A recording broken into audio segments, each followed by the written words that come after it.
Welcome to the Maine Money Show, where Wall Street meets Main Street. My name is Cynthia DeFazio, joined today by Jordan Main, president of Main Financial Group, and Adam Freund, CRC at Main Financial Group. To our viewers at home, we are so excited to dedicate this show to you today. Today is all about viewer emails. So what does that mean? You've been sending in some questions that you have, whether it's about taxes, Social Security, income planning, risk tolerance. All of these questions today you've actually sent in. And if you're viewing right now and you're asking yourself, gosh, I don't even know how to email, we're going to give you the address. It's team@mfgwm.com. That's team@mfgwm.com. So without further ado, we're going to dive right in. But Jordan, how are you today? I am fantastic. My favorite show. Every few months we do this. I'm excited for it. How are you today? I'm excited too. This is also my favorite show. I love to see what people are thinking in the viewing audience. It's always really interesting to see what they're emailing. Adam, you're deep in thought. How are you? Yeah, this is not my favorite show because somebody always makes fun of me in these episodes. It's that young girl that keeps sending the emails in, and we keep inviting her. Keep sending them. I'm doing actually very well today. Thank you. Good. Well, let's jump in because I want to get through all of these if I can. So this first one is actually Linda P. from Birmingham. She writes, my husband and I are in our early 60s with decent savings, but we argue about whether we should still have money in the stock market or move everything to something safe. How do we find the right balance? That is the question. How do we find the right balance? Well, I think it all comes down to, we've talked about this many, many times on the shows, risk tolerance. Yep. How much risk can you tolerate? And husband and wife are going to have different amounts of risk tolerance. We use the analogy of driving a car. How fast do you want to drive your portfolio? And I know my definition of how fast is going to be different from my wife, Emily. Yep. So yes. we've got a great little, 11 question survey. 11 questions. It's mfgrisktest.com, and you can go in and take it's multiple choice, 11 questions, and it'll give you a score of 1 to 100. And think of that like a mile per hour driving your car. How fast are you? Then when you have that score, you've got to make sure that your portfolio aligns with that risk. And that's going to dictate to you how much you would have in equities, or the question that Linda has, and how much you should have in fixed and conservative vehicles. So then the challenge is, when we have two scores with husband and wife, do we blend them in, or do we have multiple accounts that tied to those two scores? Yeah, how does that work? Every family wants to do it differently. For the most part, we find that the more conservative investor usually wins the day in that. Okay. And to bring it home a little bit more, if you had, let's say, $1 million and your risk score was a 30, what does that normally mean? That means that only 30% of those assets, so 300,000 of the million, should be exposed in the equity stock market. Correct. That means 70% should be in some version of protection. And there are a lot of choices in that realm. So that's kind of how we use it. And the same thing, if you're driving 30 miles per hour, you're a pretty conservative driver. That's true. You don't even want to go on a main drag. No. So I think it's imperative for the conversations, and we're also licensed marital counselors. So we sit in these meetings, and a lot of times it's my money, and we said it's all of your money. Yeah. You've got to plan together if you're married for a long future. I think at this point in our career, we've seen everything. Yes, I agree. I'm sure that you have. Let's move on, shall we? Yeah. Number 2 is Rachel G. from Royal Oak. She writes, I'm single, 55, and planning to retire at 62. Should I start Social Security right away, or should I wait? And how do I pay taxes? How do taxes play into that decision? How do taxes play into that decision? Well, I'll take the first part. I'll let him take the tax part. So the answer to your question, Rachel, the answer to your question, Rachel, is we really don't know should you be taking it at 62. We have to do some sort of evaluation. But let's just say, generally speaking, at age 62 is the earliest you can take it. Now, if you're not working at that point in time, then, yeah, you might be able to take it. But if you're still working, then there's a limit in terms of how much you can take in Social Security, or if you should take Social Security, how much you can make in a job. So the answer is, are you still working? If you are still working, you're not going to take Social Security for the most part. But when you start to take Social Security, there are some tax issues that we need to address. There's also other things that are probably in your account that also need to be addressed, which Jordan can also talk about. Yeah, I think, but going back, you have to look at a lot of different factors for Social Security. This is Rachel, right? Yep. Yes. In the sense of, what is your health status? Yeah. What are your genetics? Are you married? Do you have other sources of income? All of these things go into the play of deciding when to turn on Social Security and when not to. But Social Security, a lot of people ask me, is Social Security taxable or not? I say yes. Yes. It depends on your other sources of income. If they're taxable, it'll trigger tax on Social Security. If you have tax-free income from a Roth IRA, then there's no tax on Social Security. So it's all part of a bigger plan. It's a great question from Rachel, but a lot more detail needs to be dived into. And one other Okay. thing, we already know the Social Security Administration has come out and said by the year 2035, which is only 10 years away, Right. hard to believe, That is. that they're going to have to reduce the Social Security by 17%. Whatever anybody's getting, it's going to have a 17% reduction.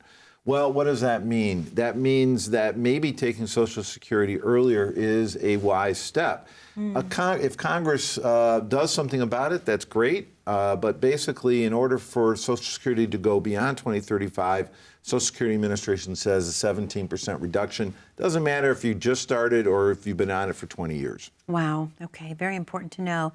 Going into the next one, this is actually Tom S. from Novi. I've heard you talk about Roth conversions, but is there such a thing as converting too much? And can I trigger unexpected taxes by doing it? Great question from Tom. Right. This is our wheelhouse. We love tax planning. Everyone should consider, explore a Roth IRA conversion. But as Tom asked, there are some things to make sure of. If we're under 59 and a half and we do a big conversion, we're going to owe tax, a conversion to a Roth. We can't pay tax out of that retirement account, or they'll hit you with a 10% early penalty. So we've got to have other savings that we can pay that tax due. If we convert too much and we're over 65, we could trigger higher premiums on Medicare. We also can trigger tax on Social Security. So the answer is absolutely we need to have a plan. I don't want Tom S. out of Novi to not look at Roth conversions, but do it strategically. We've got a great tool online. It's called maintaxbill.com. It's a calculator, a tool that anyone can use. You just enter a few pieces of information, your age, your amount of pre-tax dollars, what you think your tax bracket is, and what you think the rate of return will be. And it'll show you, if you do nothing and keep this pre-tax dollars accounts, what you'll pay in tax. And versus if you convert to a Roth. It's a great, easy-to-use tool. And how we've seen this now. I can't tell you how many times people have done this. The discrepancy, or not discrepancy, but the amount that they actually will pay over their lifetime is huge. Yeah, we've seen where a $500,000 IRA, if lived to be 95, would generate over $1 million of tax. Which is just crazy. Wow. Versus $1 million converting it tax. now. Yeah. Wow. Taxes are on sale. We're in one of the third lowest bracket section in our history. They can't go any lower mathematically. I mean, I guess they could, but it would be a very rare occasion. Taxes are on sale now. Take advantage of getting yourself into a Roth IRA and get a tax-free retirement. All right. So I have a question coming up from Mike and Karen, but we're short on time. So let's do a commercial break. And I know that there's a very special offer, Jordan, that you and Adam would like to present. Absolutely. So all the people watching today can come in and see us, and we'll put together a customized Maine Money report for you. We use the analogy of get your retirement ripped, RIPT. Make sure that your risk that in your portfolio matches up to what your tolerance is.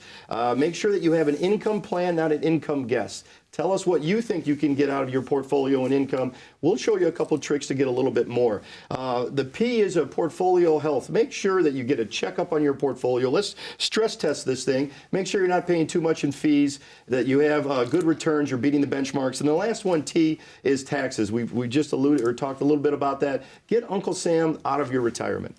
Jordan, thank you so much. Adam, thank you so much. To our viewers at home, for your very own Maine Money report, completely customized just for your situation, Call in today, 888-462-7839. 888-462-7839. We're going to take a very short commercial break and come back quickly so we don't miss any of the viewer emails. Don't forget to visit themaintaxbill.com to find out your current tax implication. Click on that QR code at the bottom corner of your screen. We'll be right back in a few moments with more viewer emails.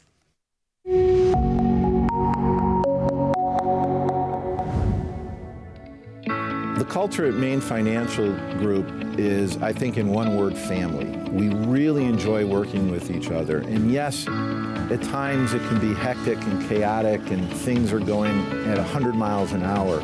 But it's all done with the main goal in mind, and that is to make sure that all of our clients are treated with respect, have plans in place, and essentially are as happy as they want to be. In this business, I'm a believer, if you do right by the client, you'll be rewarded. I think we work hard and we're a family. We really are. It's organized chaos in our office. We work well together, but it's orchestrated chaos, and there's a lot of love in our office. It's important to enjoy what you do. And so we're a family, and we'll bicker, but we ultimately love each other, and we work hard together.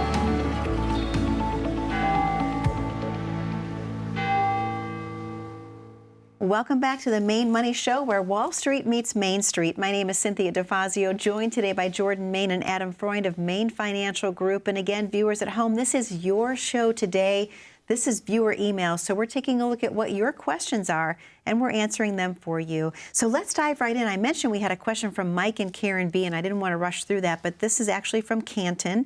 They would like to know, we have old 401ks from 3 different jobs. Should we consolidate them into one IRA? What's the downside if we don't? Mike and Karen B from Canton. So let's kind of clarify this. It sounds like Mike and Karen B may have different 401ks from different jobs, but what we don't know is that, are they all Mikes? Are they all Karens? Are they a combination of both? So a quick answer is you cannot commingle Karens with Mikes. Okay. You cannot do that. They're called IRAs, individual retirement accounts. 401ks are for you to convert into, to roll over into an IRA, individual retirement account. Now, you can be each other's beneficiaries on that, which is, we would recommend it, highly recommend that. But so let's just kind of clear that. The answer to your question, though, is yes, you can consolidate several different 401ks. You can even consolidate several different IRAs into one. And that makes our job, actually, and your viewing so much easier. Instead of trying to keep track of all this other stuff, having a junk drawer full of different types of investments and different types of things, let's consolidate, let's get everything together. That was a long-winded answer to say yes. Absolutely. So the reason, 2 reasons why you want to do that. So while if you leave those old 401ks there, you're subject to only being able to use the funds in that plan. Why not take control of your money and put it wherever you want? In an IRA, you can put it in stocks, bonds, whatever you want, ETFs. So number 1, take control. Don't be limited to their funds in their plan. And number 2, research plan asset fees. While you're employed, your employer covers all the costs inside the 401k. When your service is terminated, retired, fired, quit, you can leave your money there. You now start to pay plan asset fees, and they take them off the top. There's not a separate line item. You see that, but you can research your own plan. So why take them out so you can control your own fees, roll it to an IRA, and control the investment selection. So I'd say absolutely. When you leave an old job, take your retirement with you. Can I also add one other thing to that? I guess. I like bowling. No. You cannot do a Roth conversion inside a 401k, can you? Correct. You've got to roll it to an IRA first, and then you can explore converting to a Roth. You're a smart guy. Absolutely. Glad Love to that. work with you. This is Sanjay K. from Troy. I am concerned about running out of money. My family has a long line of people making it into their 90s. Can I ensure our money lasts for us? How can I ensure? Well, I'll answer yes. There's a quick there's a quick answer for you. No, there's many different things that you can do to ensure that money lasts a lifetime. Probably the most popular and the best thing that you could do is something called an indexed annuity. Now, I know we've talked about this in the past shows that sometimes annuities have a bad name to them, but in reality, you got to have every tool that available to you in the toolbox. You're not going to build a house right now with just a hammer and a saw. You want to use every modern tool available to you. Well, guess what? Indexed annuities absolutely can fit into your plan. And the great thing about these indexed annuities, if it comes with an income factor to it, that income, once you turn it on, does it last 1 year?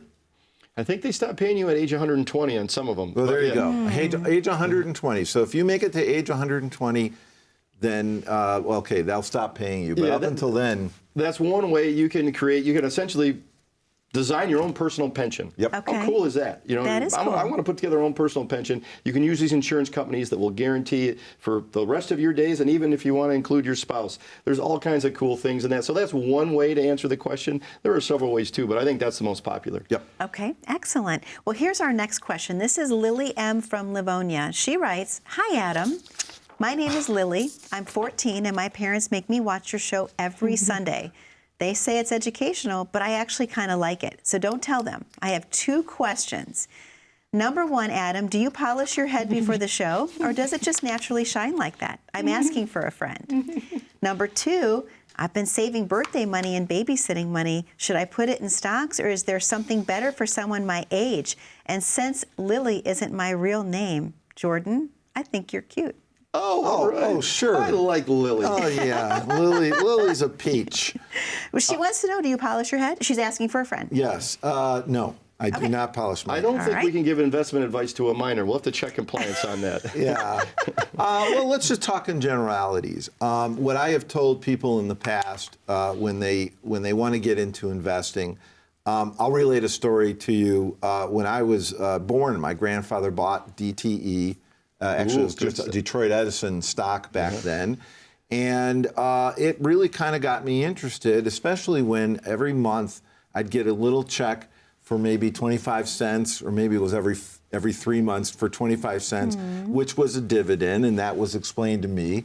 And of course, then I started leaving all the lights on at the house, and my dad would say, what are you doing? And I said, it's okay, they're paying us, paying us. Drive the revenue up. I love it. But here's the real answer. You invest in things that you find interesting, that you want to learn about.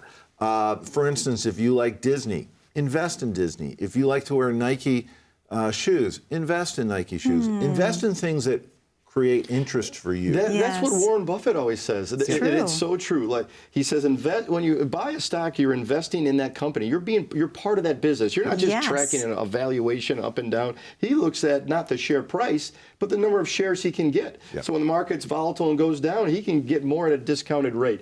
I love Costco. I'm a Costco-aholic. And I love to have that in my portfolio as well. So I like to buy things, just as Adam says, that I support and that we use. We do spend a lot of time at Disney over the last several years when the kids were littler. So those are all great examples. They really, truly are. Thank you so much, gentlemen. I think we have time for one more before our next commercial break. This is Emily J. from Grosse Pointe. She asks, my husband is retiring next year, but I'm younger and I'm still working. Should we change how we invest since we're on different timelines? Whoa, That's a great question before we take our commercial break. They use, the common theme there is synchronizing together based on spouse, husband and wife. And I think that's so important that you don't look at it as separate, like, okay, I have my money and we have his money or her money. It's got to be looked at on an aggregate, right? And to say, how can we maximize the income for the family and the strategy? So it's not his or her, it's the whole. Together. Yeah, the whole together. And they're not going to retire. I mean, unless it's an unusual circumstance, you're not going to retire separately. You're going to retire together. So why not pool your money? However, I understand that, and I think you do too, because we both are married to younger wives. The odds of them working longer than we are could end up being the situation. So I understand what she's saying. In other words, should she maybe continue to contribute to her retirement while he's doing something different with his money? yet all encompassing. But it's got to come to the macro level plan, and Yeah. I think this is a great opportunity for them to start to doing some tax strategy. Oh, yeah. Right now, especially with one spouse being younger, Yep. convert some dollars to Roth IRAs. Lots of opportunity there. Most definitely. And Jordan, obviously you and Adam have a very special offer to present. Let's talk about what that is. Yes, let's get your retirement ripped, just like Adam here, RIPT. Let's make sure that the amount of risk that you're taking lines up with what your portfolio, or what you can tolerate, I'm sorry. And the I is, let's make sure you have an income plan, not an income guess. Come in and tell us what you think you can generate in income. We could show you a few tricks of the trade to get some more income. Give me a P. The P is the portfolio. Let's make sure you have a healthy portfolio. Stress test that thing. Are you paying too much in fees? Are you getting good returns above benchmark? What sectors are you investing in? And then the T is the Uncle Sam, the taxes. Let's put together a strategy to get Uncle Sam out of your retirement plan. Jordan, thank you so much. Adam, thank you so much. To our viewers at home, for your very own customized Maine Money Report, call in today to 888-462-7839. 888-462-7839. We're going to take a very short commercial break, but when we come back, we have more viewer emails. Stay tuned.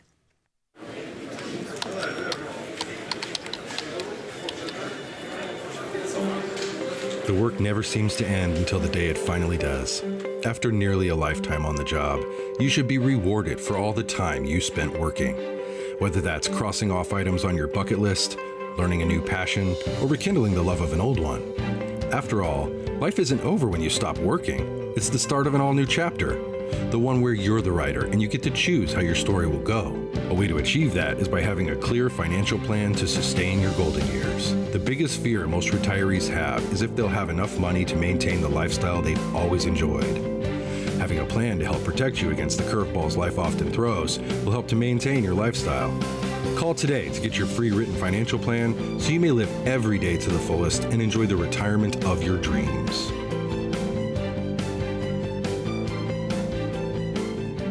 Welcome back to the Maine Money Show, where Wall Street meets Main Street. My name is Cynthia DeFazio, joined today by Jordan Main, president of Maine Financial Group, and Adam Freund, CRC at Maine Financial Group. And today's show is all viewer emails, so this next one could be yours. Stay tuned.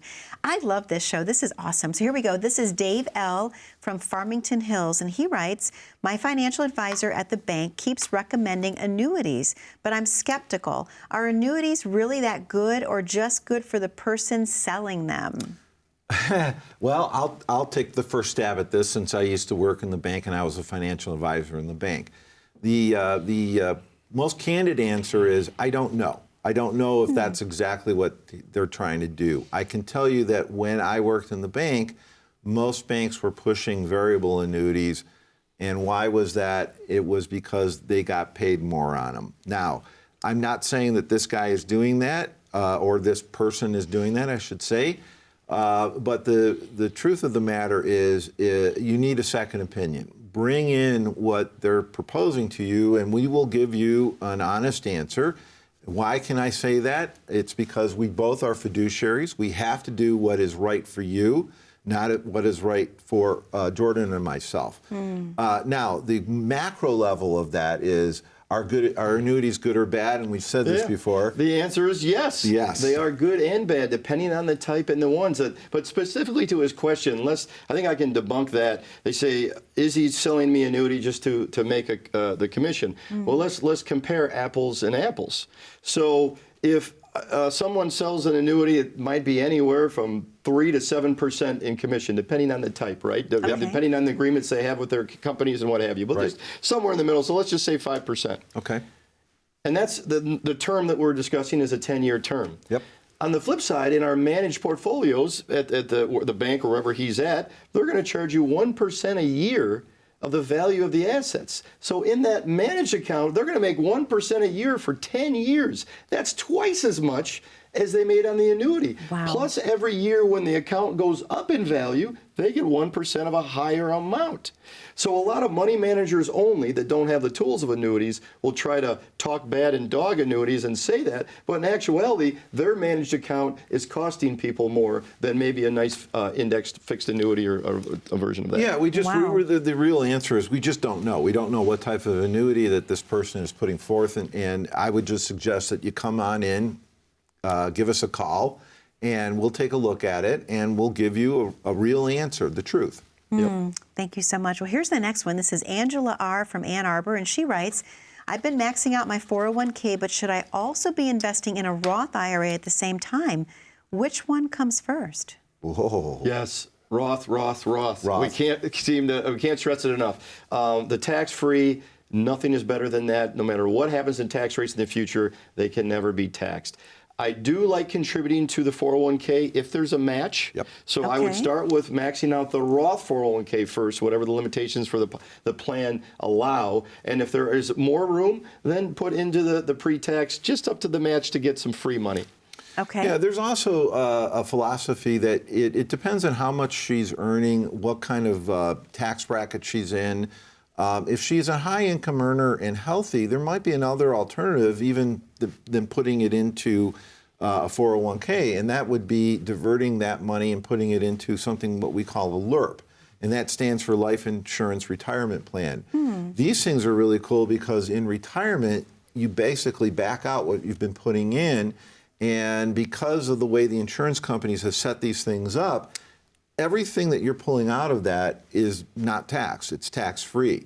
Yeah. And you just have to make sure you get to a certain point. You don't want it to become a taxable event, but the insurance companies are pretty good at making sure that that doesn't happen. So there's a lot of alternatives, but Roth. Roth. Well, this next one, Jordan, I think I'm going to guide right to you. This is Jasmine T. from Dearborn. We keep hearing taxes are going up in the next couple of years. What should we be doing now to prepare for that? Taxes, you're all about taxes. This is my wheelhouse right here. Absolutely. Start planning now. Go to maintaxbill.com. It's a great Roth conversion calculator. Convert your IRAs to a Roth, I should say. We can, in a few steps, you can input a few pieces of information. It'll generate a report to say, if I do nothing, this is how much this account is going to cost me in tax, versus if I convert now to a Roth, what will it be? It's a tremendous tool. You can rerun it 7, 8, 10, 12 times. That's a good first starting point. Okay, great. So maintaxbill.com. And finally, with less than a minute left, there's a very special offer that you and Adam have before we say goodbye. Yeah, for everyone viewing today, and thank you for tuning in, come into our office for a 2-meeting process to get your own customized Maine Money Report. Get your retirement ripped, RIPT. Let's make sure your risk is in line with your tolerance. Let's make sure you have an income plan, not an income guess. Tell us how much income you think you can get. We may be able to show you a little bit more than that. The P is make sure you have a healthy portfolio, stress test that. And the T is taxes. Let's get Uncle Sam out of your pocketbooks in retirement. Jordan, thank you so much. Adam, thank you so much. To our viewers at home, most importantly, thank you for sending those emails in, and thank you for spending time with us. That number to call is 888-462-7839, and to send your very own email, team@mfgw.com. Be safe, be happy, be blessed. We'll see you back 1 week from today. Take care now.